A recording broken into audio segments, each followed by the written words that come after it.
Magazine Monday, Magazine Monday, Magazine Monday. What are you reading today? You see what I did there? I dropped an octave. That's my musical training coming into play. Which people ask me, Timmy, did you ever take vocal lessons? Well, I did. Not really. That's called the School of Hard Knocks or the School of Hard Rocks because I rock. But really, there was one vocal coach. I don't remember his name. My manager for a band I was in at the time called Getty City got us into a rehearsal space up in Orange County. We had played a couple shows up there. We were signed to Rolling Thunder Music at the time. And we go to this rehearsal space, and pretty much the vocal coach for Mark McGrath, the singer of the band Sugar Ray, insert clip, which I'm not going to, copyright reasons or something else, but what was it? I just want to fly, or every morning there's a halo hanging from the corner of my girlfriend's four-post bed. And that guy came in and said, okay, you're just going to probably not be the singer of this band if you keep going because you can't sing, but neither can Mark McGrath. So, keep practicing there, kid. And I did. So, Yahtzee. Anyways, was going through a couple of the magazines I've gone through before. Love this one. And I pulled from the grab bag, and I was like, man, I've gone through these magazines. But one I don't believe I have is, and I have hundreds of these guys stored underneath, way down there. Can't see it, but there's a lot of magazines in those totes. And over here, there's a grab bag. Most of those magazines are ones that I have gone through at one point, or read, obviously. But, I mean, they're anywhere from 1980 to 2010. Some of those. I mean, there's stacks, and then there's stuff below that. But this one pulled out, and I said to myself, November 1985 is screaming at me. I do not know why, but it's screaming. Oh, wait, that's right, because I'm working on an N-scale layout / I've worked on, I built 5 N-scale layouts in the last 3 months, 4 months, 5 months, something like that, right in that pocket. But one of the nifty things that has kind of settled into my brain with the Railroads Rock Charity Foundation and donating these layouts is some of the techniques that are so simple and yet work really quick. And I'm going to get to that in another series. But I did find this pack of tufts, which I'll just let you in on a little fun fact with these guys. Why isn't it? It's not focusing. You know what? I'm going to set it down. Let's focus. Okay. As you can see, I give a lot of guff to the folks that use these and don't paint them. I do understand they look good straight out of the box, but hit them with a little flat green or flat beige. This has actually been lightly spritzed, and you could see it because there's a little bit of lightness on the tips of the tufts. The tip of the tongue, the teeth, the lips. But those tufts, I've spray painted with that, my go-to army green, flat army green and dark army green, and then hitting it with a little bit of the khaki. I don't know why this isn't focusing, but oh well. We'll get through it. We'll do it to get through it. I'm trying to hit the focus button, and it's... Ooh. There it goes. It is now focused. It is now come into focus. And we will stay focused until we are done. All right, so let's get back to the business. Looking at the difference between Ntrak of today in 1985 and Ntrak of today. But the funny thing is the track that I'm using on this is probably from 1985. The locomotive pulling is probably from 1995. And other than that, unless you go up to DCC with sound, you're pretty much getting some great visual aspects and the enjoyment of model railroading. that's that. But I don't recall ever looking through this, and you know my rule with Magazine Monday is go through the magazine without looking at it beforehand.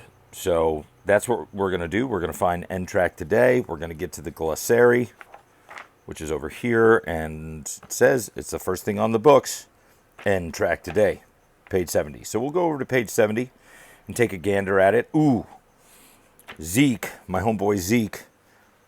There is a box of these somewhere in the old garage, but we pretty much got 25 of these at our disposal now, ready to rock. So we have plenty of power packs for our donation layouts, which I'm really excited about, because then we can make another 15 of these right quick, because we have enough track, which is sitting right over there in those blue boxes in the tote, to do more of these. And I want to do more of these. I want to continue to share the hobby and be able to donate to folks that the young kids that don't have the wherewithal to, or they do have the wherewithal, but maybe they have parents or people, or parents that don't really know about the hobby, and then also maybe peers that are like, trains suck, bro. Let's go play video games and eat Cheetos. And so they're looking for like-minded people, and or at least a train layout to have some therapy. Because I promise you, much like staring at fish for hours to clear your thoughts, you could stare at a train for hours.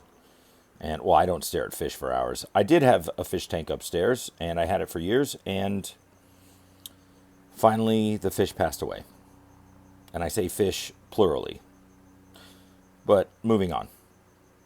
Not mad about it. That thing was a heck of an upkeep thing, but story for another time. All right.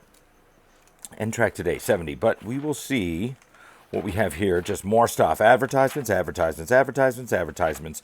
I actually miss all of this kind of advertising in the Model Railroader magazines. Concours. Okay. Let's stop here for a second.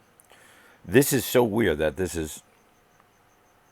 Okay, so for all of you millennial and before model railroaders, do you remember Concours? I remember seeing Maxi 3 5-packs from Concours. I actually owned a couple of sets. I actually purchased my first 2 Concours Maxi 3 sets off of Jason Hill, who owns some sort of model works company. He was an old member at the La Mesa Club. I guess he maybe still is. I don't know. But he doesn't live there anymore, and he never comes around. But, having said that, Concours was a big company. What happened to it? Somebody fill me in. Maybe I don't pay attention enough to know what happened. I want to know what happened. I want to know that story. Somebody make something up and talk to me. Buy more stuff. But I do miss these advertisements where it almost... These advertisements alone, as a kid, I remember looking at these and going, who buys this shit? Because I'm not into European trains. Oh, yeah, that's right. People live in Europe, and they are into that shit. Duh, Timmy. Look at this. A GG1 Riva Rossi. So cool. So cool. If you guys hear a helicopter in the background, you're not dreaming.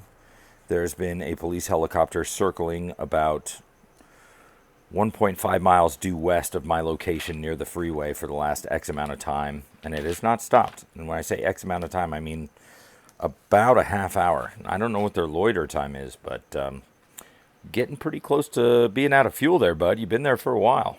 DD40AX. Love it. Love it. One of my favorite engines. I said to myself when I was a kid, if I ever own one of these, I know that I am at a point in my model railroading hobby career that I'm doing pretty okay for myself in the rest of my life.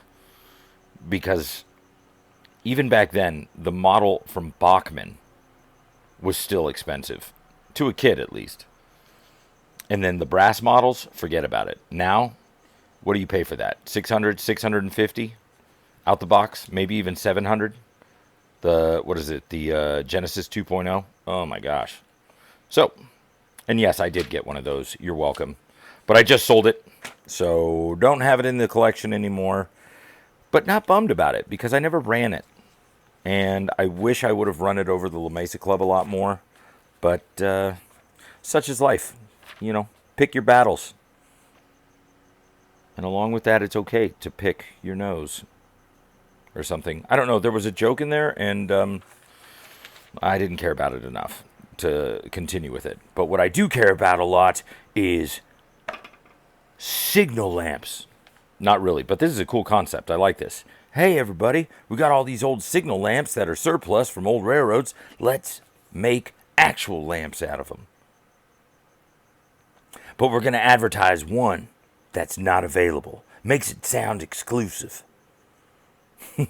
Why would you put this in your advertisement? Hey, buy any of these, but not this one. Don't look at this one. Actually, look at this one, but don't look at this one.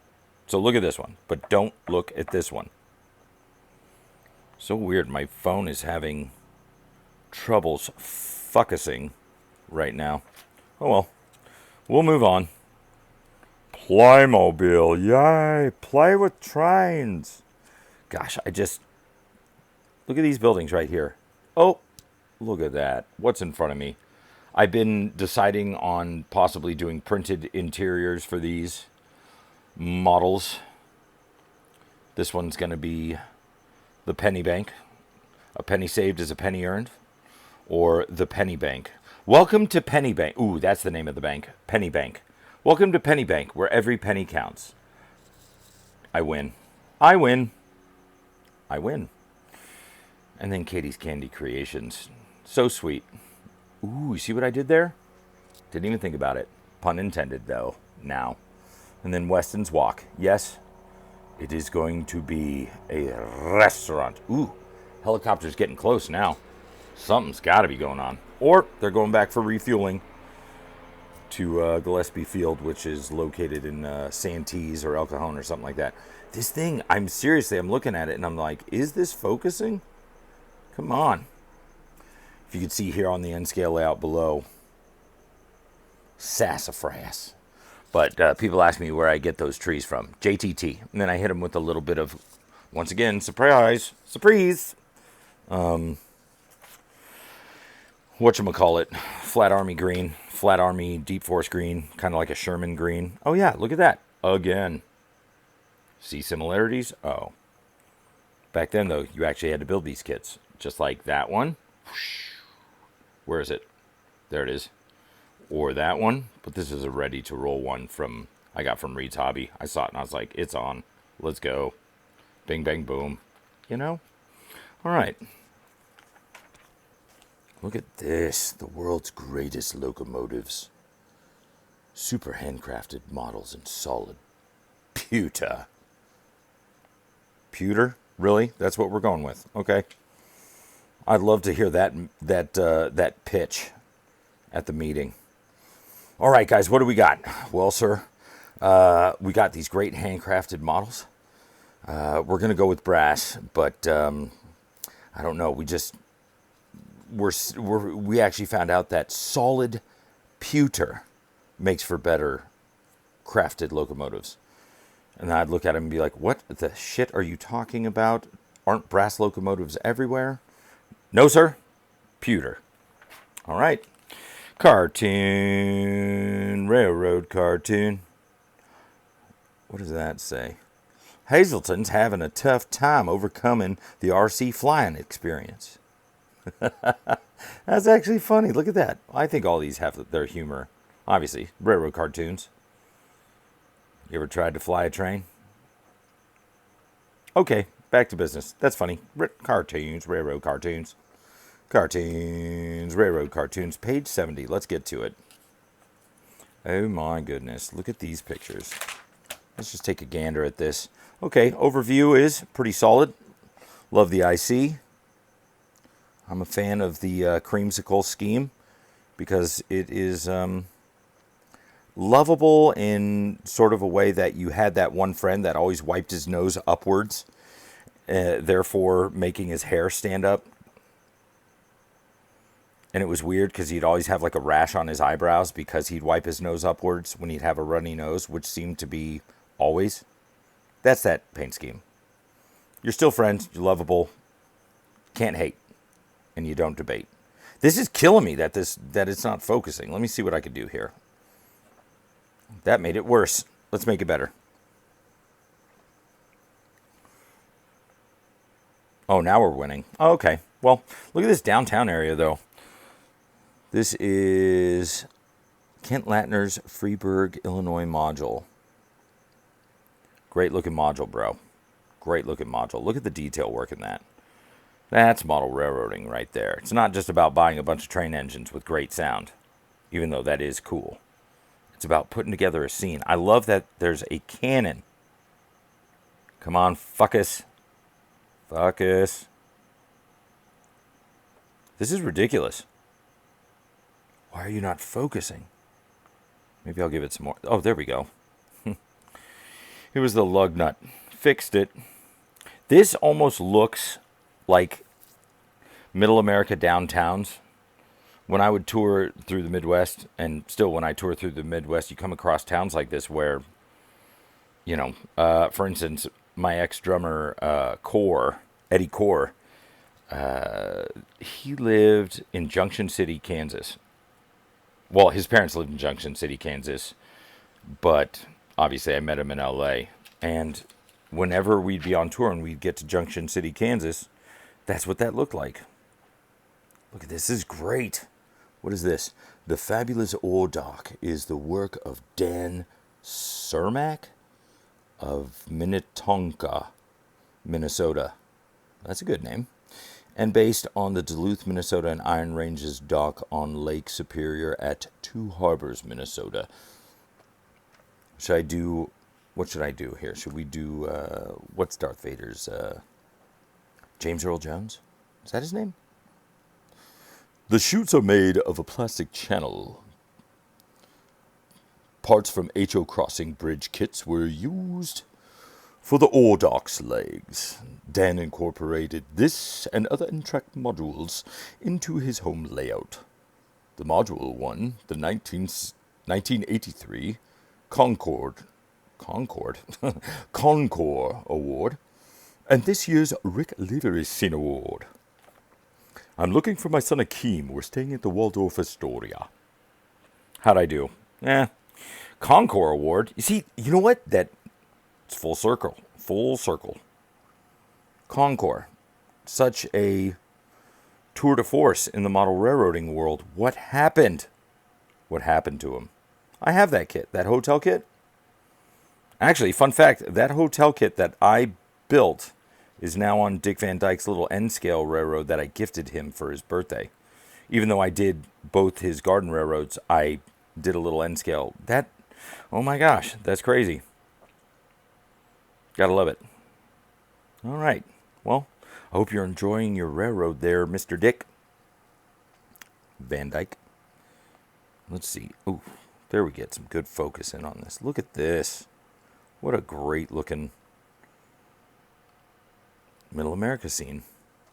Oh, this is different from that one. Oh, look at this. Yet another past Concord winner present at Milwaukee National was this beauty by Paul Folks. That's cool. Look at that. See, that's what it used to look like when you go to a model railroad convention. Because everybody wasn't watching silly videos like this on YouTube. They were actually going out there and seeing the real thing, man. Being authentic, man. Crowds of people, man. Going to see trains, man. I remember the first actual train convention that I went to that was kind of like that. This had to have been 90-something. Was the Long Beach National Model Railroad Convention. Right over there in downtown Long Beach where the aquarium is. All right. That's cool. These are great looking scenes. Holy biscuits. That's a great looking Rio Grande scene. I love the rock work. Yeah, rocket. Who's ready for some trains?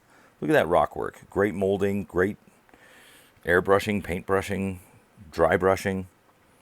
Skill. Skills. Good train station. Very generic looking train station that has been turned into a unique looking train station. And Spencer doesn't eat your heart out, bro. Whenever I see Milwaukee Road, I just think of you, bro. Mr. Milwaukee Road, bro. Okay, I'm done saying bro.